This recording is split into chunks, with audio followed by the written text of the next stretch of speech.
Sleeping Beauty. Long ago in France there lived a king and queen. More than anything, they longed for a child. At last, to their great happiness, the queen gave birth to a little girl. All the bells in the land were rung with joy. The king and queen invited all the fairies in the kingdom to the naming party for the baby. And what a party it was! Plates and silverware of pure gold were set with care before each guest. But one fairy, Maleficent, who had left 50 years before and had not been seen in all that time, showed up at the door. Quickly the king and queen found a place setting for the new guest. But alas, the plate and the silverware were not of pure gold. This made the old fairy very angry. Soon it was time for each fairy to give her blessing to the baby. When it came to Maleficent's turn, she stood up and pointed her long finger at the sleeping baby girl in the cradle.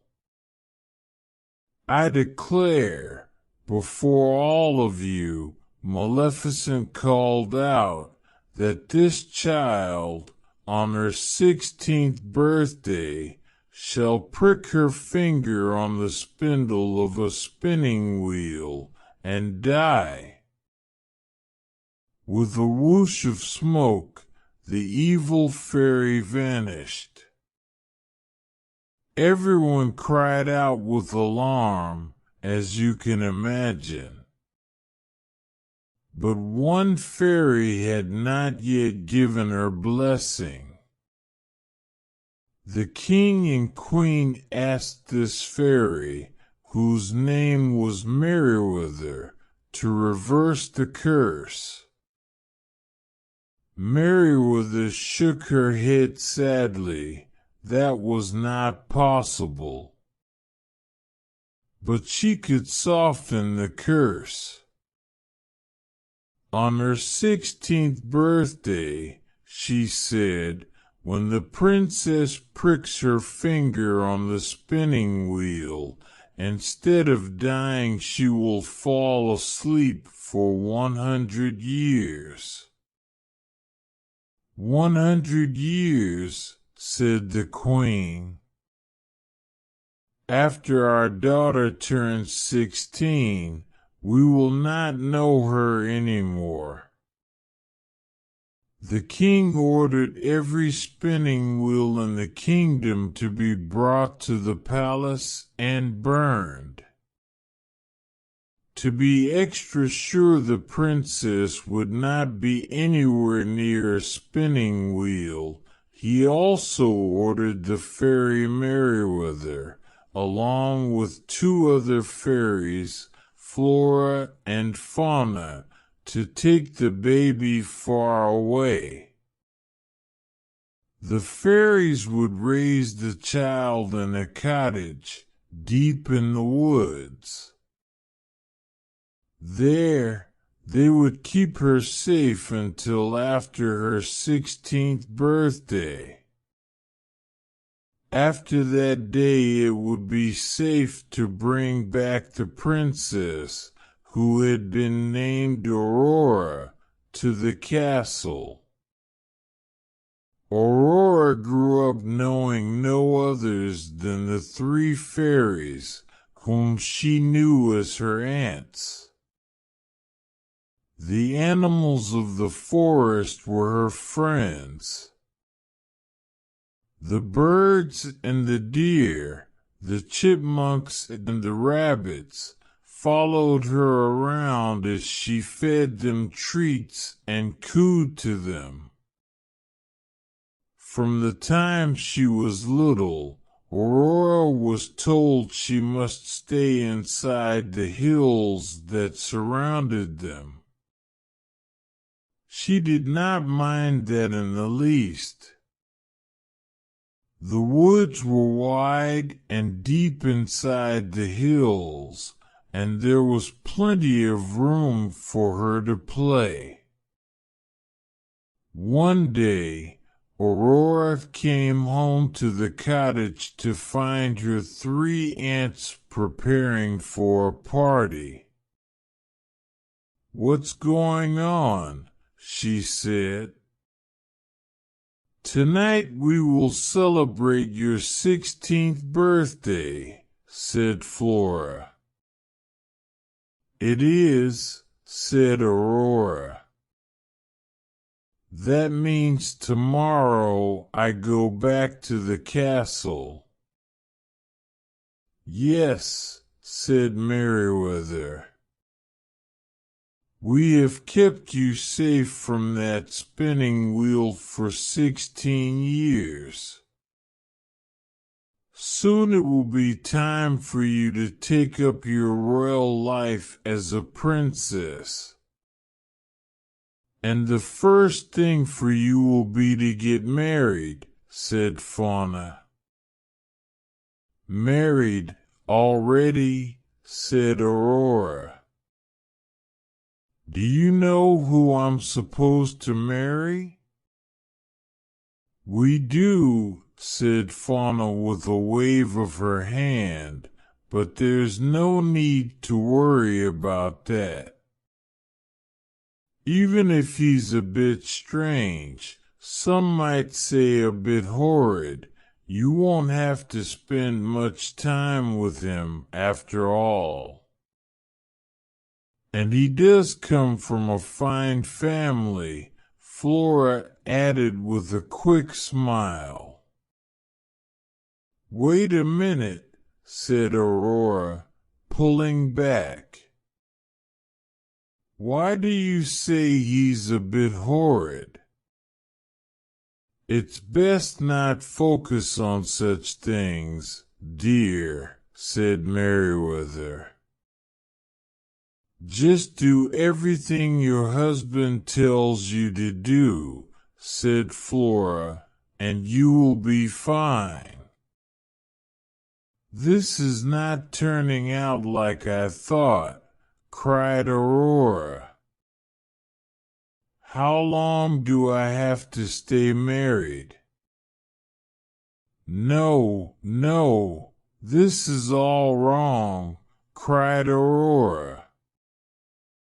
She turned away, then said in a firm voice, "I would rather prick my finger on a spinning wheel and fall asleep for 100 years than have to marry someone I don't want to marry. Maybe by the time I wake up, people won't have to get married if they don't want to." And she ran out the door. "Dear me," said Merriweather to the other 2 fairies. "I don't believe that went over very well." Aurora ran deep into the woods where her animal friends lived. A deer hopped beside her, along with the rabbits and chipmunks. "We have to get out of here," she said to all of them. Then, pointing to a mountain pass, she said, "We will go right through the hills." Soon Aurora came to a road. In the distance was a carriage coming closer to her. As the rider approached, her animal friends scattered. "Hail," said the stranger. I'm afraid my carriage scared away your pets. May I give you a lift? Aurora had never seen a man before, but she couldn't think about that unless she could find a spinning wheel. The very next day her aunts would take her back to the palace. Actually, said Aurora to the stranger, there is something I need a great deal. What's that? Said the stranger, hopping out of the carriage. Very nicely dressed was he, and well-mannered, too. A spinning wheel, said Aurora. A spinning wheel, said the stranger. But there are none left in the land. Everyone knows that. Well, you see, said Aurora, rubbing her hands together, I have this friend. She needs a spinning wheel in the worst way. Aurora looked directly at the stranger. It's a matter of life or death. The stranger looked at Aurora's eyes. At last, he said, I may know of one, he said. But this needs to stay between you and me. The stranger stepped closer. Not far from here lives an old woman who spun yarn all her life. When the orders came to burn all the spinning wheels, she could not bear to let go of her beloved spinning wheel since it had been in her family for many years. She came to me, he said, pointing down the road, as I'm a prince from the next kingdom. She begged me to let her store it away safely.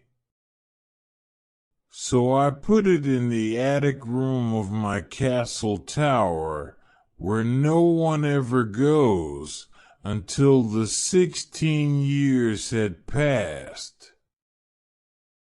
I shouldn't, said the prince. Then after a moment, he said, but I will. She stepped onto his carriage. Soon they were at the tower, and they both stepped out.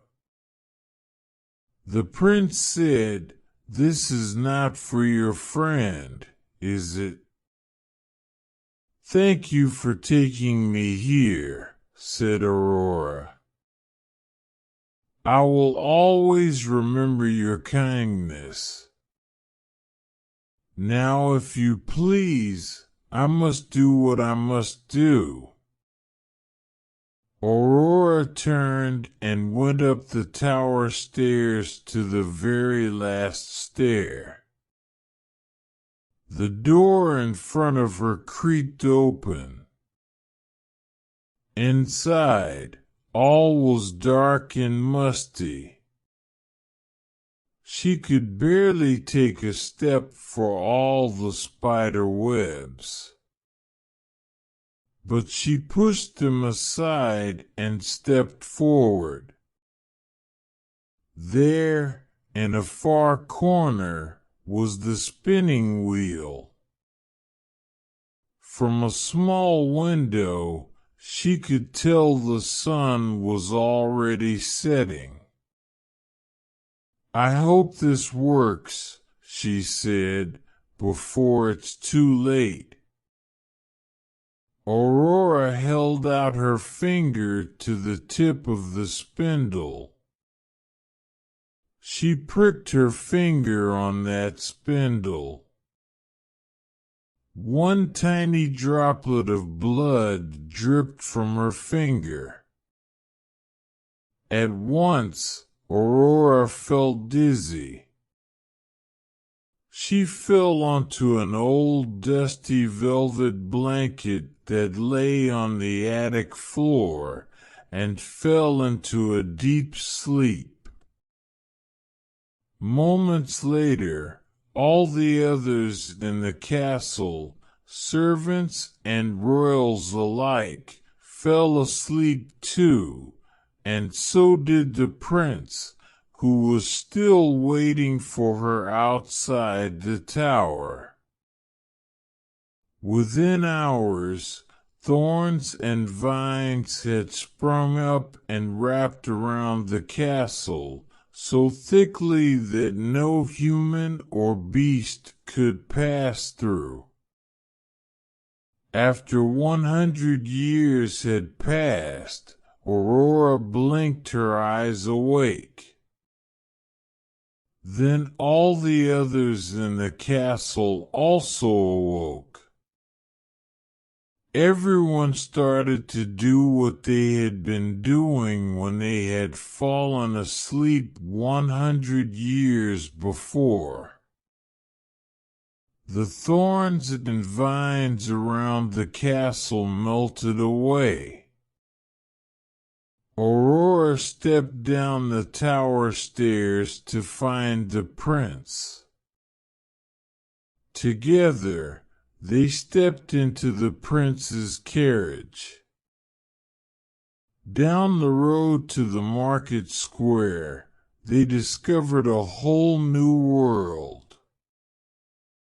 Bicycles and streetcars, cameras and streetlights, such marvels to behold.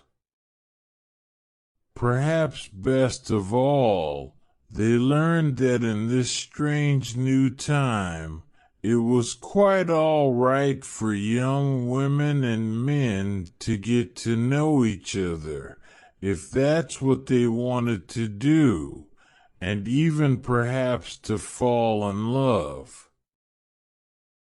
As Aurora and the prince took each other's hand to explore this wonderful new world together, that is exactly what they wanted to do.